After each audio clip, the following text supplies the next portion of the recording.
Today we are going to be talking to an ex-industry translator.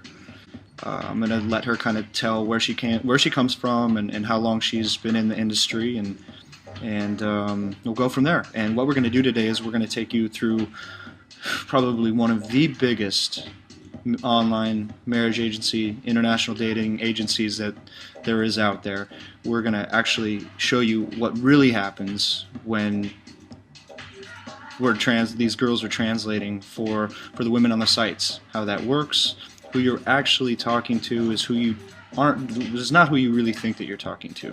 So with that, I'd like to introduce Natasha. So hello, my name is Natasha, and I work in this industry. I was working in this industry nearly for 5 years.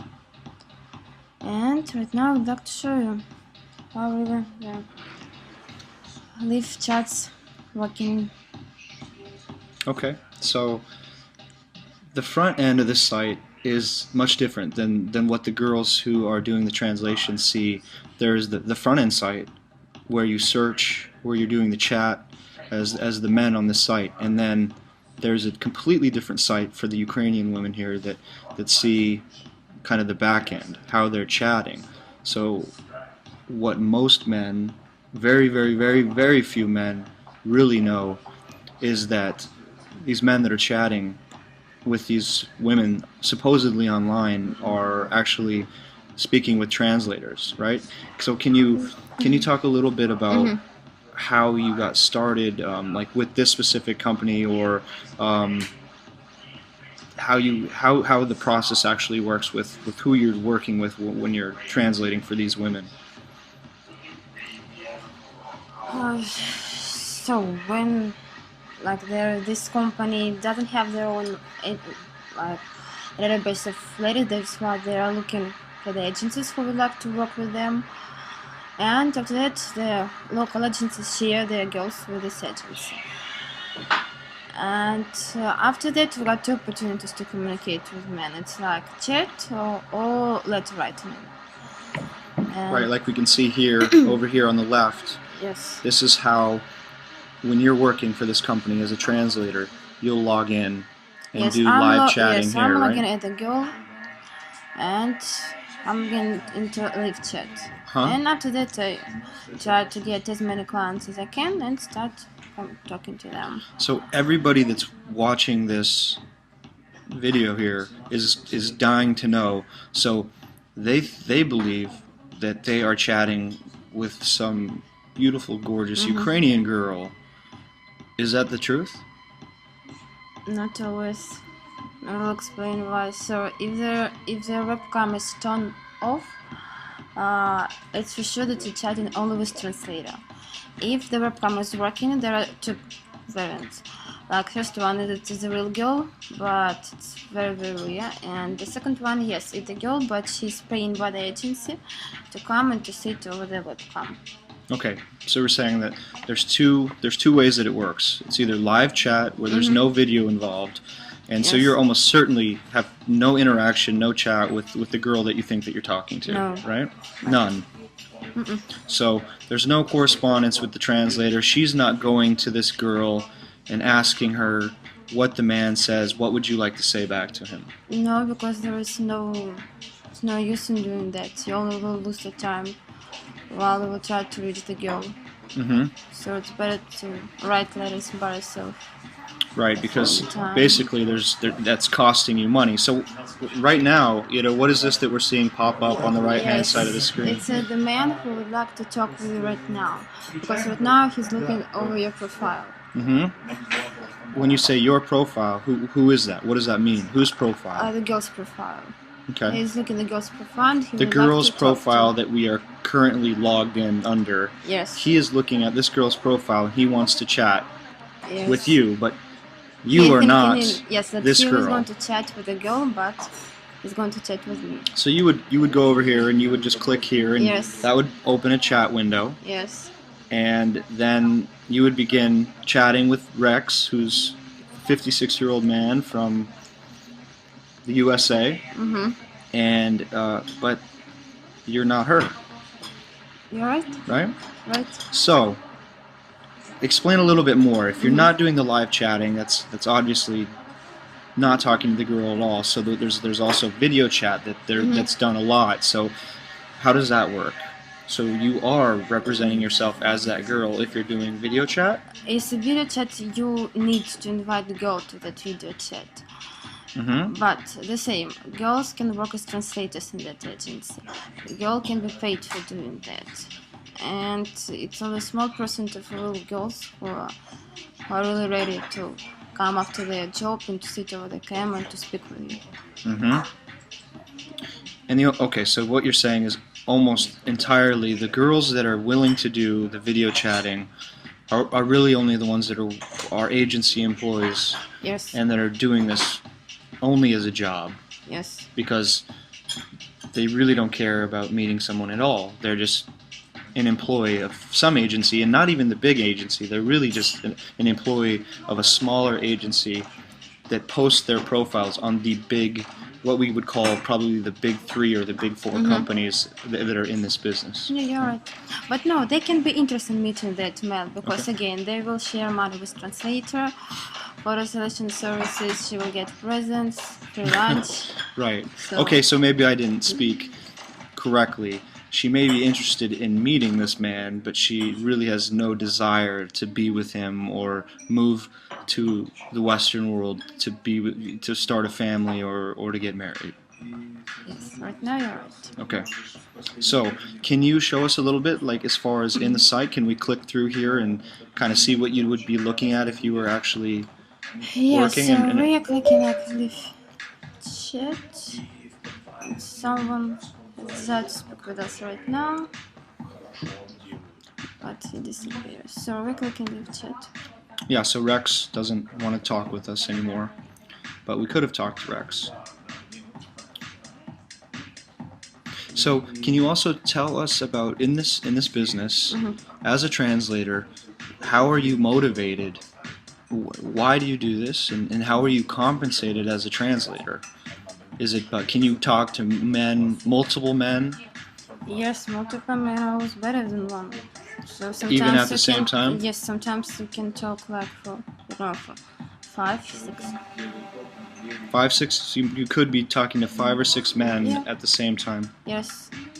And it's like only for one profile. You can log in into 2 or 3 profiles. Send communication there.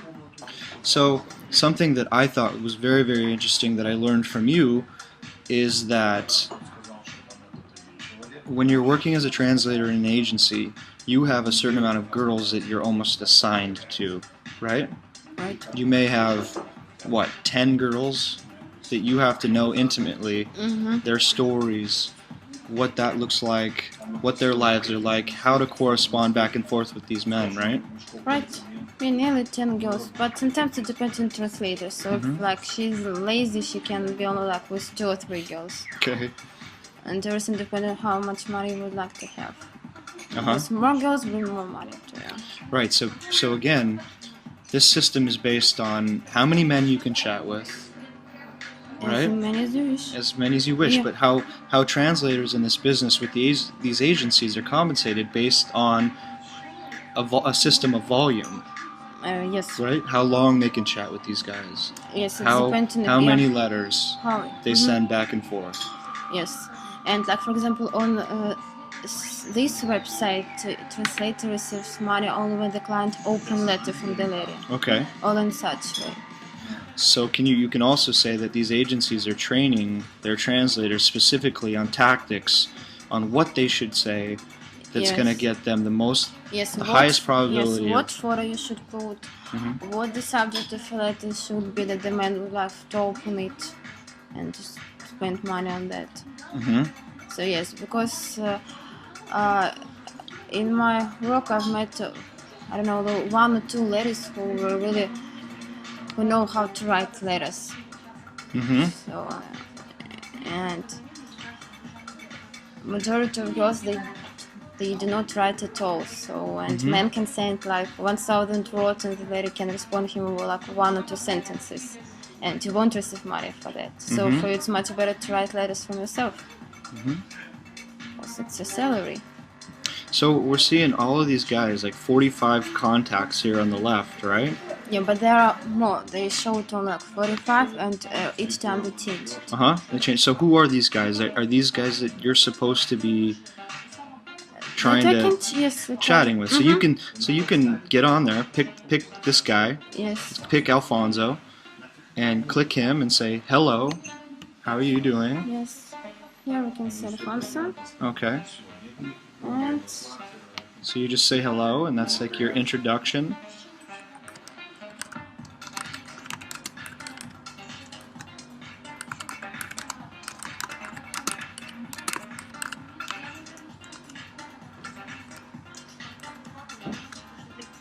so it's like typical ref introduction. Mm-hmm. Because also the first one is free, right? Everyone uses such sentences, and not a lot of men will respond because all the same. Mm-hmm. Mm-hmm. So the ones that use something very generic, so they know that most men are not going to probably respond. Yeah, to and also like it depends on the fraud and on the age of the girl. Mm-hmm. Because if she will be like 20 years old, blonde hair, men will invite her to the chat and not she. So and this lady is older. I don't know if she's going to be happy today to meet someone over the chat. Right. Okay. So, what other? So this is chat. I mean, this isn't necessarily considered letter writing. So this isn't what you're looking at as like the $4 to $7 per letter. That's more of like an email system, right? So how does this work with chatting? How are the translators paid? How do the men pay for this? Is this like by the minute or hourly, or how does that work? He needs to buy credits for that, and after that he can use his credits. But the all time they change their system, so they can give you like 5 free minutes to chat with a girl, and after that to take them away. So it says that the guy was busy and he's out. Okay. So do you think that? So do these companies? I mean, they know that there's nothing but translators talking to these men, right? Right, but like they try to hide it. But of course they understand it. Right, because they know that there's absolutely no possible way that these women are going to be able to chat with Yes. these women. And they also know that based on the way that they pay the agencies for the popular girls, for the letter writing, I mean, there are big incentives to have popular girls on there because they know that those are going to be the girls that are going to produce the most letter writing. Yes. Right. So right. it's all volume based. It's all based on the number of letters that are written back and forth. Compensate how many video chats, how much chatting goes on, right? Yeah, and you got your salary after all of that. So it's almost like a sales job in a way. Yeah. You're really, you're paid based on productivity. Like a product, yes. You're selling a product. Not really how you would think a matchmaking service should work, or trying to connect people, but. So and right.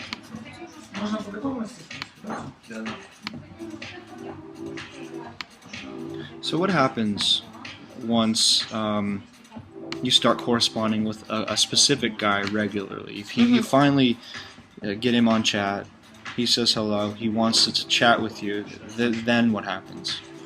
You start chatting with him, that is all. Nothing special, it's like daily work, okay, so we have a correspondence, okay, I'm getting money from that, he's in chat, okay, so no, it's not personal. But just a job. So just like as far as a guy though starts chatting with a girl, seems like he's liking this girl, things are going well. Do they continue to chat, or do they start writing letters, or do they keep things mostly on a chat basis, or? It depends on the man. It depends on what he prefers. To chat or to write letters. But of course, chat can win more money because the man he simply just can write your letters back and never open your own letters. So at that point, so I mean, let's say we have all of these translators, which are pretty much doing what 99.99% of all the communications with these Western men that have the idea, or they honestly believe that they're speaking with these women, right? Yes, all of them believe in that. So what happens when a guy's been talking to a woman for several months, and then he says, well, finally, I'm actually going to take that next step, that big leap of faith, and say that I want to see you, and I want to come to Ukraine. Okay, and right now everything depends on the girl. If she's ready to meet, the meeting is going to happen. And their agency will give lady like instruction. The agency will tell her about the correspondence, about what kind of person will come, show the photos, because no one will go to look surprised when she saw that man. I said the man saw that they were corresponding or talking like for, I don't know, 2 or 3 months, and the girl will see him for the first. So they really want to ensure, and we're talking about the small agency, we're not talking about the big agency that works with her directly. It's similar. Yeah. Similar. Okay. It's them with a small or big agency. But I mean, isn't it true that most of the girls on the really big, like the big 3 sites, are only cooperating on the small ones that give them their girls, that submit the girls to the big agencies? There's like the 3 biggest websites, international dating websites. They do not have their own database of girls. That is why they start working with the agencies that have their database of girls, and they share. Like this website gave him database of men, and the local agency bring them girls. So they cooperate in such way. Okay, gotcha. So is it true too? I heard from somebody else that has worked directly with probably the biggest company in the agency. They have very strict guidelines that a woman has to agree to be on their database. There's, they're not allowed to be on any other dating sites. But the thing is that so they also have an agreement that says that if they refuse to meet with a man, once they've been corresponding with him, which they have never been corresponding with him because it's actually a translator, they have to pay a penalty. The agency pays a penalty. Is that true? Yes, that's true, but it doesn't work every time, because it only will work in that if the client, the man, will come to that agency and to the website and says that I want to meet lady, and she didn't come. And in such situations, the agency always try to show other girls just to keep men interested all the time. So they know that, as a smaller agency, they know that if this guy starts saying that he wants to come, it's potentially going to create problems, because it's pretty likely that the real woman is not going to want to meet him anyway. Yes. And then it's also going to cost the agency money, because if she refuses, then Anastasia is going to penalize that agency and give them a big penalty for refusing meetings and things like that, right? Yes, but if you will find out really there are some crazy reasons why she wouldn't be able to come to meet you, you can avoid that penalty. Really? Yes, so everything just depends on the fantasy. Yeah. So basically, to keep these guys writing letters, it's in the translators and the smaller agencies' best interest to make sure that these meetings never happen, because they create some fantasy, some big conflict or argument. Like for small agencies, yes, because they have very small database of girls, like only 1 or 2 translators, so, or basically it's like even 1 translator is the same time as the director and the client. Okay. Gotcha. So yeah. So in many cases, and it's not even the girls that are creating these conflicts. It's the translators. Yes. So they'll almost sabotage the communication intentionally to keep this guy from either coming here or having any chance of connecting with this woman, right?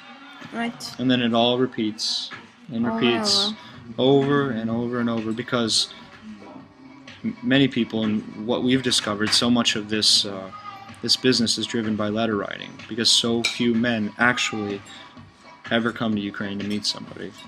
And all of the money is made, and all of the agencies are incentivized to just continue to write letters, right? Right, just to win really money.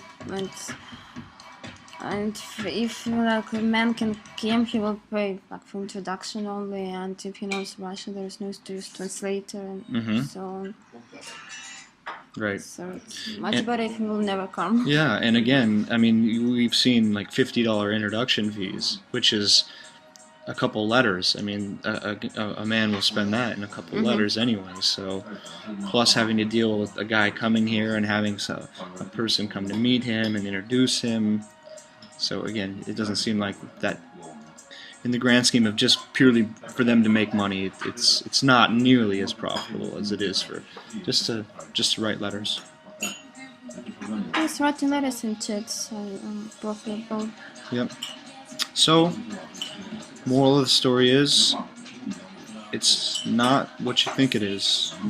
Most likely, if you're writing letters right now, there is a slim to none chance that you're even possibly communicating with who you think you're communicating with. So there is a better way. There are other ways to do this. It is possible.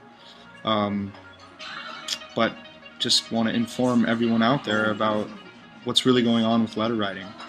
So is there anything else in the site that you'd like to show us, or also that's can interesting? show, yes, in what way the letter writing by itself. It's Oh yeah. Outside of the working. chat, how does Yeah. the letters work? You can So probably first just I close have that.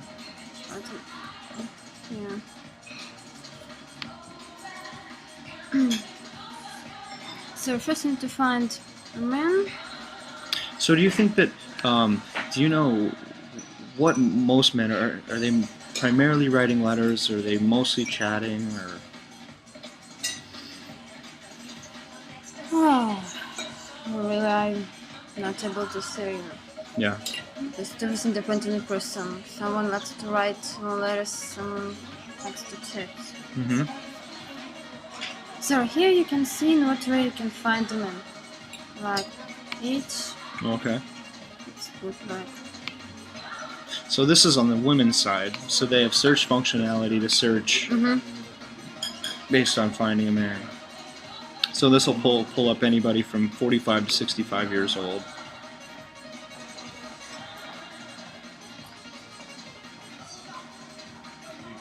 And after that you choose this one.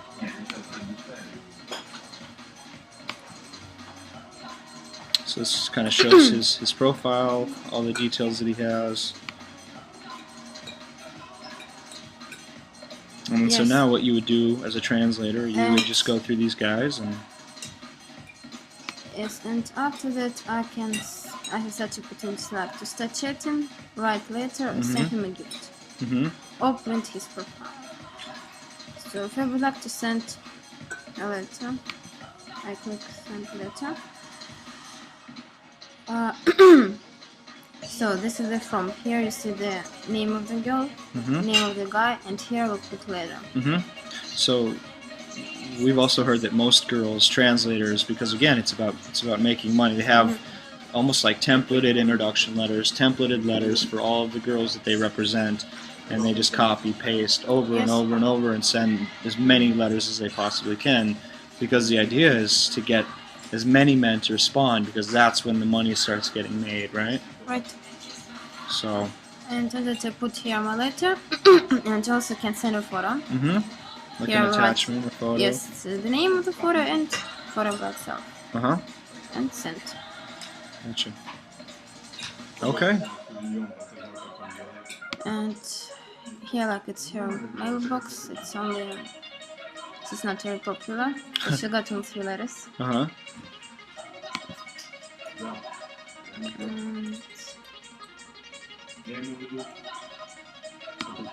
it's like here also can find the automatical online translator. But it didn't work. Also, I don't remember when it was working, honestly. Oh, really? Yeah. So it's supposed to have a built-in translation Yes. from English to Russian. Yes, like for girls who doesn't know English. But it never works. Yeah. But so that's, I mean, the majority, or I would say all translators that are working for these agencies speak English because they're having to translate all of these letters and write back and forth, right? Right. So, Cedar Rapids, USA. Okay. So anything else you'd like to show us? Here, no. Chat status. Like, if you wish, you can ask something on their website. I can tell you. There's nothing more interesting. So I think that's really it. I think in future videos we're going to show you some of the other websites, some of the other really big websites, how they do it. It's all going to be fairly similar, but yeah, I think that's it. So Natasha, thank you very much for your time. And again, can you tell us how long have you actually? I think you already said, but how long have you been in this industry doing this? It's nearly 5 years. Nearly 5 years in the marriage letter writing industry, I guess you could say. Yes. All right. Thank you very much.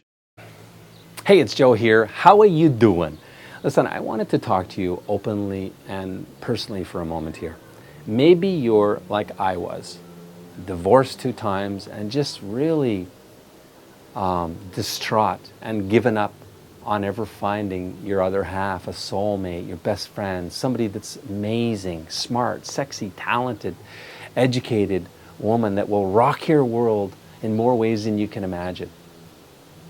I've found that, and I wish you to find that. I fervently believe the best women, the best wives are in the Ukraine here.